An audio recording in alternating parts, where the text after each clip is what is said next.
The success of the Belfast and County Down Railway had exceeded expectations.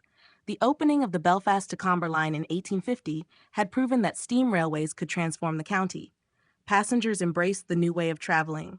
Businesses were moving goods more efficiently than ever before, and investors were beginning to see returns on the ambitious project they had backed only a few years earlier. But for the directors of the Belfast and County Down Railway, Comber had never been the final destination. It was simply the first step towards a much greater ambition. Their attention now turned south towards one of Ireland's oldest and most historically important towns, Downpatrick. For centuries, Downpatrick had stood at the heart of County Down. Its history stretched back over 1,000 years and was closely linked with St. Patrick, Ireland's patron saint, whose traditional burial place overlooks the town at Down Cathedral. Beyond its religious importance, Downpatrick was also one of the county's busiest market towns. Every week, farmers traveled from miles around to sell cattle, sheep, grain, butter, and produce. Merchants brought goods from Belfast and beyond, while local businesses relied on roads that were often slow, muddy, and unreliable. The railway promised to change all of that. Connecting Downpatrick directly with Belfast would allow people, livestock, and freight to travel faster than ever before, strengthening trade throughout eastern County Down and opening entirely new opportunities for local communities. The decision was made. The railway would continue south. Before construction could begin, engineers once again returned to the countryside. Armed with maps, measuring chains, and surveying instruments, they carefully studied every field, stream, and hillside between Comber and Downpatrick.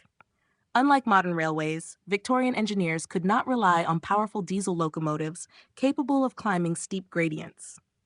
Steam engines of the 1850s needed relatively gentle inclines, meaning every route had to be planned with extraordinary care.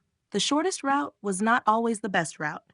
Instead, surveyors searched for the flattest possible alignment, even if it meant the railway curved gently through the landscape rather than following existing roads. Every stream required a culvert. Every valley demanded an embankment. Every hill became either a cutting or an obstacle to avoid. The work took months. Once the route had been agreed, negotiations began with landowners. Fields, estates, and farmland all stood in the railway's path. Some welcomed the new railway, believing it would increase prosperity throughout the county. Others feared it would divide their land, disturb livestock, or permanently alter the countryside. Lengthy negotiations followed before agreements could finally be reached. Only then could construction begin. Hundreds of navvies once again arrived across County Down. These men were the backbone of railway construction throughout Britain and Ireland. Long before excavators or bulldozers existed, every cutting, embankment, and drainage channel was created almost entirely by hand. From sunrise until sunset, gangs of workers swung heavy picks into solid ground, loaded earth into wheelbarrows, and pushed countless tons of soil across temporary timber tracks. Where rock blocked their progress, gunpowder charges were carefully placed before controlled explosions shattered the stone into manageable pieces.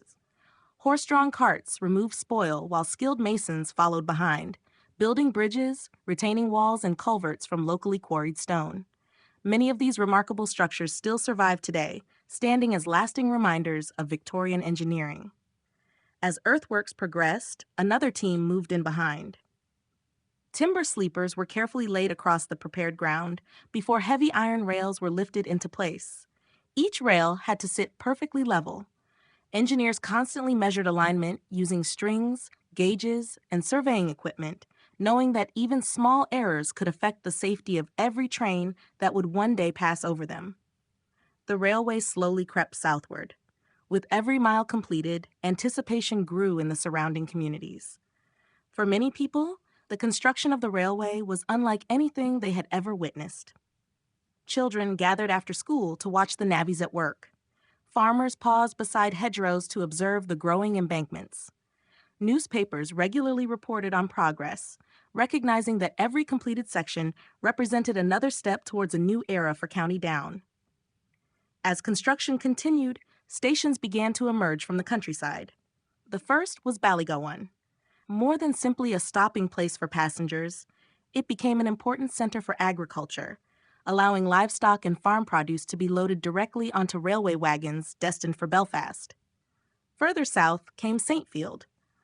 Already an established market village, the arrival of the railway offered businesses faster access to suppliers, while giving residents the opportunity to travel further than ever before.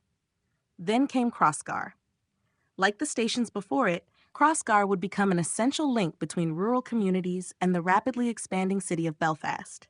Each station followed a familiar Victorian design: platforms, booking offices, waiting rooms, goods sheds, coal stores, loading banks, homes for station masters, water supplies for thirsty steam locomotives.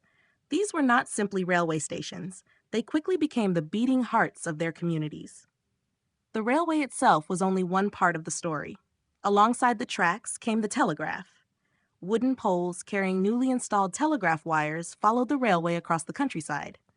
For the first time, station masters could communicate almost instantly with neighboring stations. Messages that once took hours to deliver by horse could now travel in minutes. This innovation dramatically improved railway safety while allowing trains to operate far more efficiently. At last, after years of planning, surveying, and construction, the railway reached Downpatrick.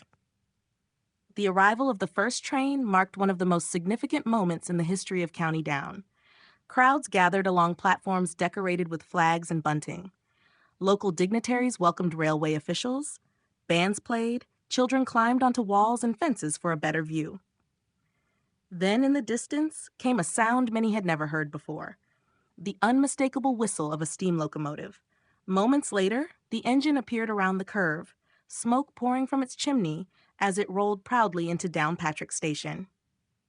The journey that had once taken hours over rough roads could now be completed comfortably by rail. For those watching that day, the future had arrived. The impact was immediate. Farmers could transport cattle directly to Belfast's markets. Fresh milk, butter, and vegetables reached customers more quickly.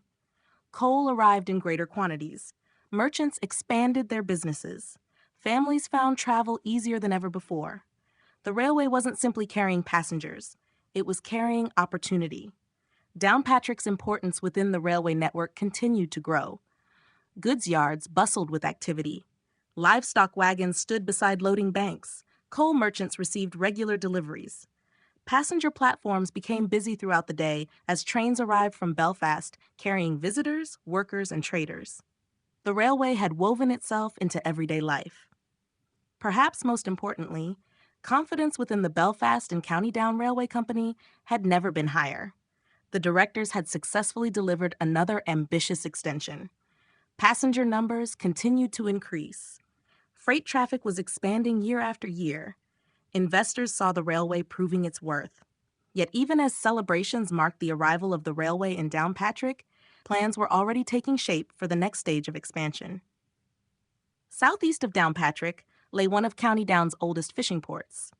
For centuries, boats had landed fresh catches at Ardglass, but transporting fish inland remained slow and unreliable. The railway promised a solution.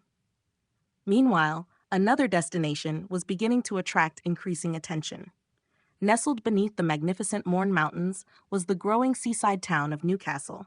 Few could yet imagine the crowds that would one day flock there by steam train.